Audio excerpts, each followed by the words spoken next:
Salam saudara pendengar di seluruh kepulauan Nusantara, bahkan dimanapun saudara berada. Selamat mengikuti siaran kami, selamat mendengarkan, dan tetap merdeka. Celote Aki. Aki Rukman. Inilah Aki Rukman. Rukman, wajah sejuk tapi beriman.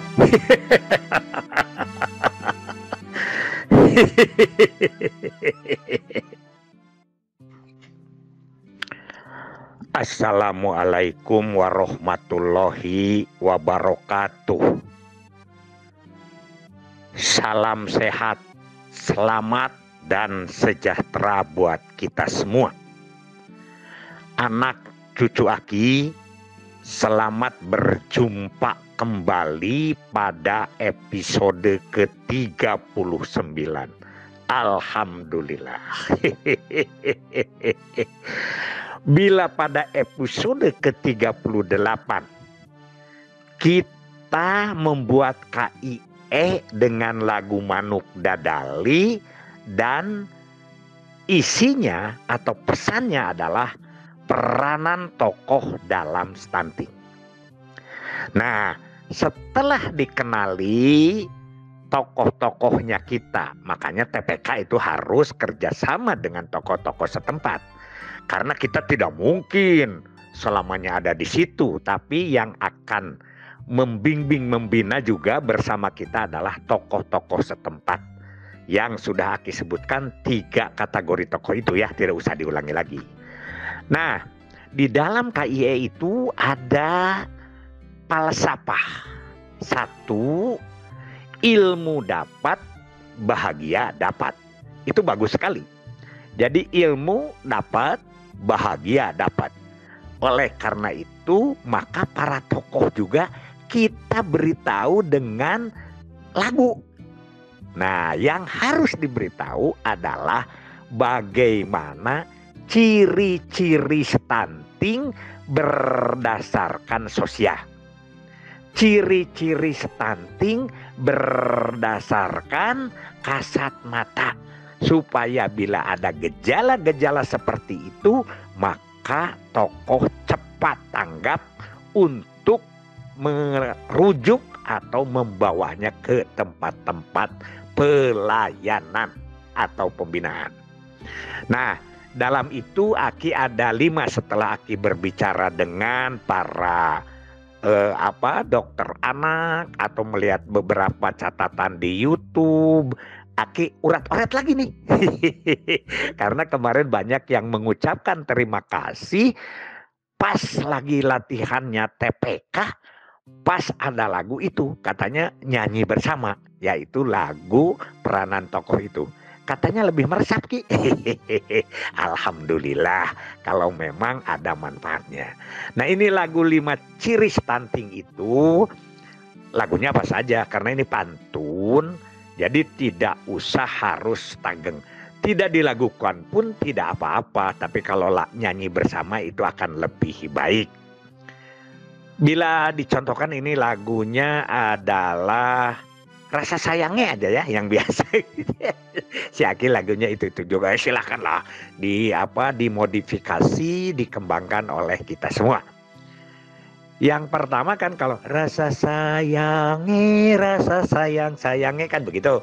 Nah, sekarang kita ganti. Stunting,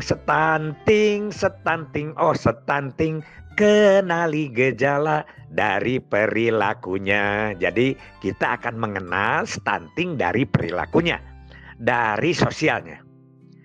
Beli kepiting di Borma, dicisokan bikin kebab.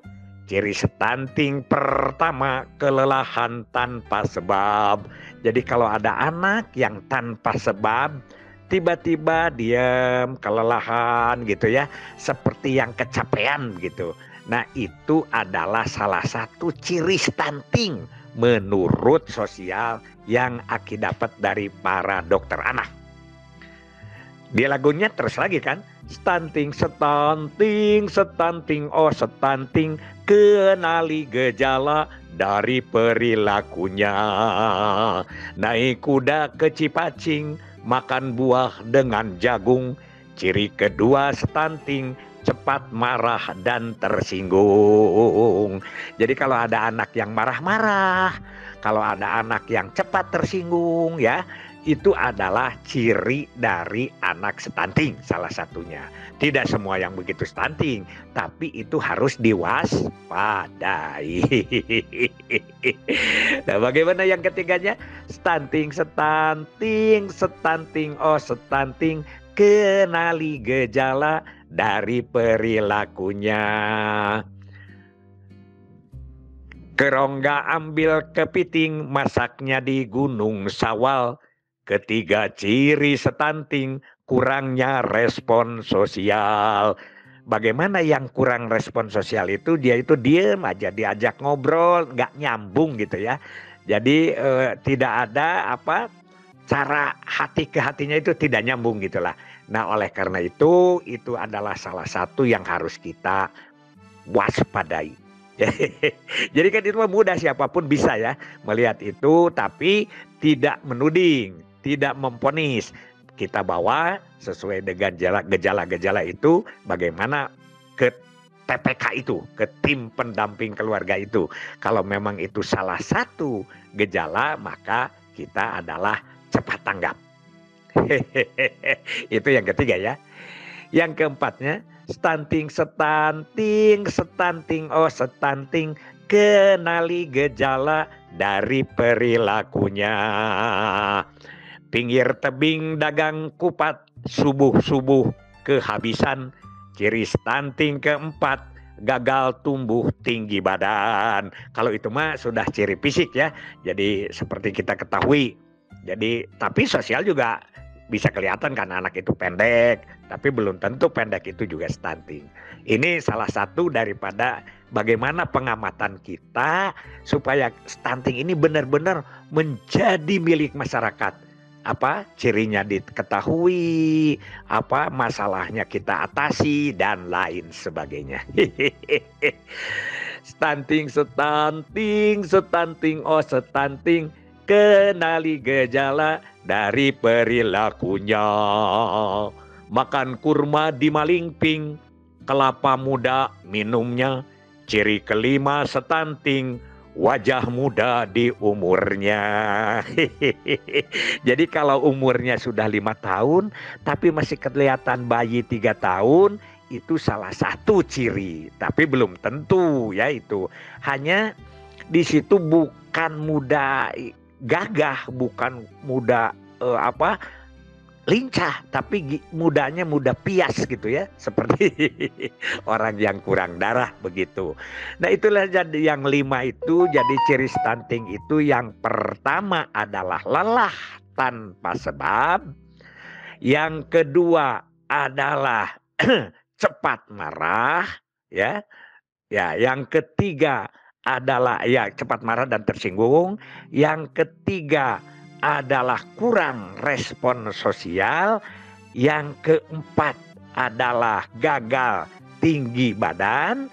Dan yang kelima adalah yaitu wajah muda di umurnya. Itu. Nah, dari situ baru kita bisa berbicara. Lagu ini bisa saja dinyanyikan bersama pada saat Rembug Stunting Desa atau RSD itu ya, Rembug Stunting Desa yang diprogramkan oleh Kemendes. Tapi ya tentu saja itu tidak semua jalan di semua desa, karena Aki keliling-keliling juga. Ini versinya banyak sekali tentang penanganan stunting, karena memang kita sudah dari tahun 2018.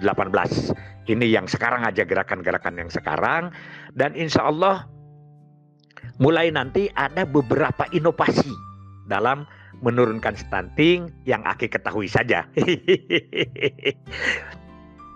Ada yang lomba puisi tentang tentang stunting. Nanti Aki juga akan sampaikan pada episode berikutnya. Selamat bekerja para TPK, tim pendamping keluarga. Dan di situ juga sekarang sudah mulai semakin semut. Jangan lupa ya, kita ke atas punya yang tanggung jawab. TPK itu siapa? Kepala desa. Ke pinggir banyak teman kita. banyak teman kita yang menangani stunting ini. Ada yang disebut Peksos, ada yang disebut PKH, ada yang disebut KPM, ada yang disebut kader posyandu, ada yang disebut KWT. Itu semua bekerja sama untuk memberantas stunting demi generasi yang akan datang. Saya kira itu saja dari Aki, cukup 9 menit atau 10 menit. Selamat ya, kita sudah ke 39 ini. Pada saat pertemuan-pertemuan ke Aki, baru tahu. Karena itu mari kita kembangkan celoteh ini dengan share kepada yang lain atau like supaya kita langgeng. Tanpa ada pikiran kita berpikir ini apa, ini itu, tidak ya. Jangan berpikir bisnis, jangan berpikir jangan. Kita mah adalah bagaimana orang lapangan yang ditugaskan penggerakan, yang ditugaskan pendampingan, dan ditugaskan KIE untuk pemberantasan stunting. Mudah-mudahan 14% bisa tercapai nanti tahun 2024. Dan generasi emas kita gapai di 2045 setelah 100 tahun kemerdekaan. Billahi fisabilillah. Wassalamualaikum warahmatullahi wabarakatuh.